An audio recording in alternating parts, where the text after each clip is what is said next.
Good morning. This is Michael Warren from the Pro Husband Program.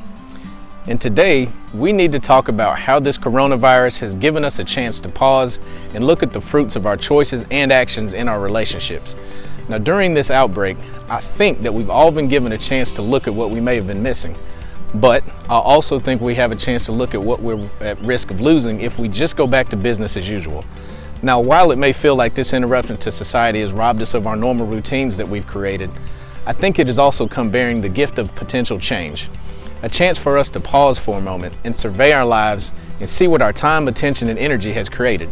If you look around and you know where you stand in your relationships and everything is cool, then that's wonderful. If you and your mate are connected and there are no barriers between you, then I salute you. If your kids go to bed every night never wondering if they're enough or if they're loved, then I applaud you. Now, if you have friendships that aren't based on what you have, then I'm happy for you as well. However, if this grand pause in society is showing you that you've lost connections with your loved ones, then think about that and figure out why that is. If your eyes are showing you that you haven't given an honest effort to personal growth or other pursuits, then evaluate that as well, because lip service and promises are only comforting to a fool. So I say that now is the time to look at what you've created and then close your eyes and remember what you said you wanted for your life and your relationships. Are you still on that path? Or have you gotten distracted by shiny things in dark places? If you've gotten diverted somewhere along the way, don't worry, because you can always course correct, but you need to do it now. Why? Because time waits for no one. Now, you may be saying to yourself, Mike, you've been going in on me this whole time. Are you going to show me the way out? To which I enthusiastically say, hell yeah, I'm ready. Are you ready? So what is the vision for your relationship? If you said that you want a relationship with great communication, then asking yourself these questions. 1, am I being honest and open with my own concerns? 2, have I made time for important conversations to happen? 3, when you're conversing, am I listening to understand or am I listening just to respond? Then number 4, if I'm listening well, what am I doing with the information that I'm getting? And then 5, can those who are important to me bring their concerns to me in real time? And then the last one is, are you a safe place for sensitive issues? Now, you can use the answers to these questions to help you see what things are missing and need to be in place for great communication to be possible. For instance, the first question will help you inquire whether you're being transparent with each other. If the answer is a genuine no, then the action to be taken is clear. Stop censoring and omitting critical details that will either make or break that exchange. Question number 2 is asking if you've made time for conversation to take place. Now, I know the first thing you're going to say is that it's difficult to find time and that there never seems to be a good time to bring issues up. You're right. There is never going to be a good time. So now that we got that out of the way, the road is clear to identify what moments can be temporarily sacrificed so that you can talk. Now, when I say sacrifice, I'm talking about the time you spend on social media, watching cable news cycles, or reality TV. Besides, I can tell you what's going to happen on that reality TV show. It'll be the same betrayal, selfishness, and reckless behavior as the last 10 series you watched. So I think you can skip one episode long enough to change the course of your marriage. Now, question 3 is dying to find out whether you're truly listening for important information so that you can understand your wife's point. Or are you just dancing around and dodging jabs, just waiting for an opportunity to counterattack? When most people bring up an issue, it's because they're struggling with something that is disturbing their peace. In that moment, most people want help, not hurt. So picture yourself struggling to change a flat tire on the side of the road.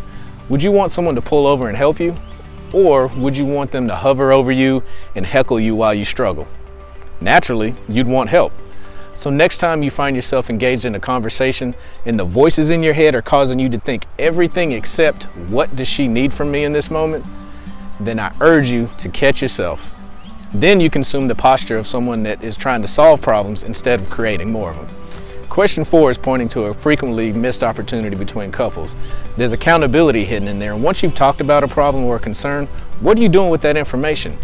If the problem was about one of your behaviors, are you preparing to change anything? Or are you just settling for being informed?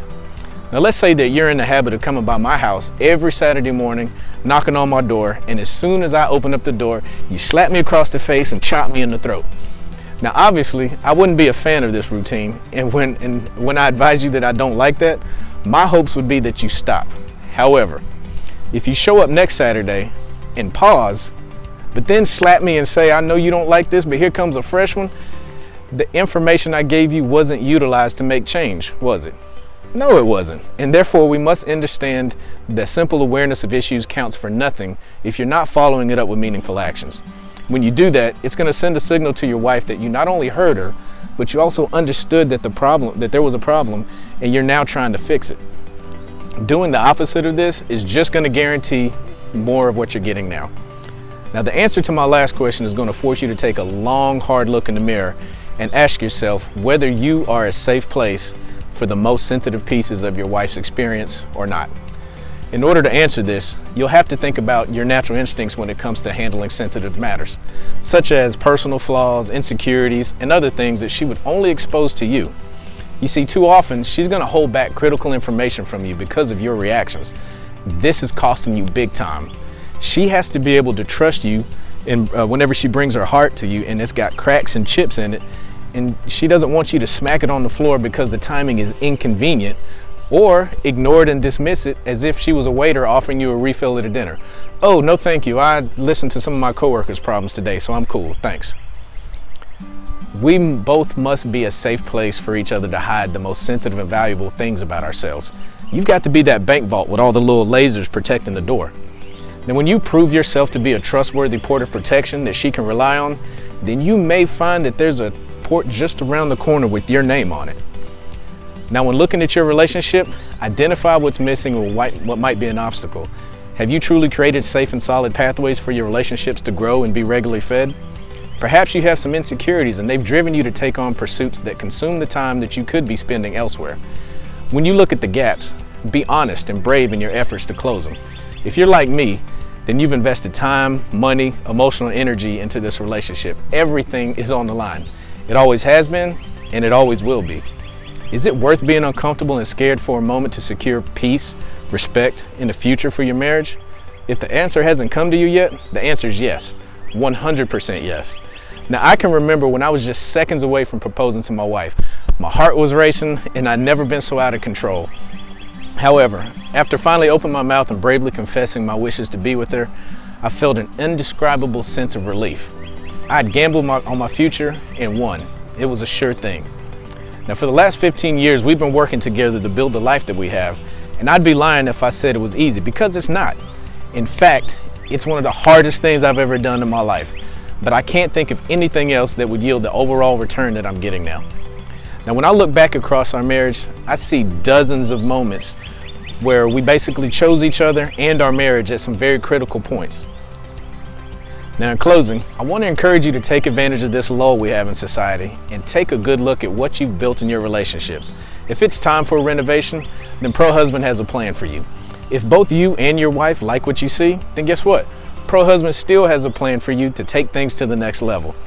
And if this pandemic has opened your eyes to the fact that your love boat has a slow leak and is in desperate need of repair, then make a bold choice for yourself and your family.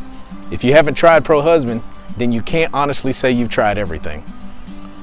And if this video motivates you to want to take some bold actions, then let's do something great right now. Go to prohusband.net and sign up for the program. You'll find all the tools and resources you need to help get the respect, love, and peace that you desperately want in your marriage. Don't wait for permission to be great. Sign up now. Oh, and also, don't forget to rate this episode, share it with your friends, and connect with me on social media so we can grow this platform. I'm counting on your support. Until next time, I'm Michael Warren. I pray for your health, your safety, and your loved ones, and I thank you for your time. Peace.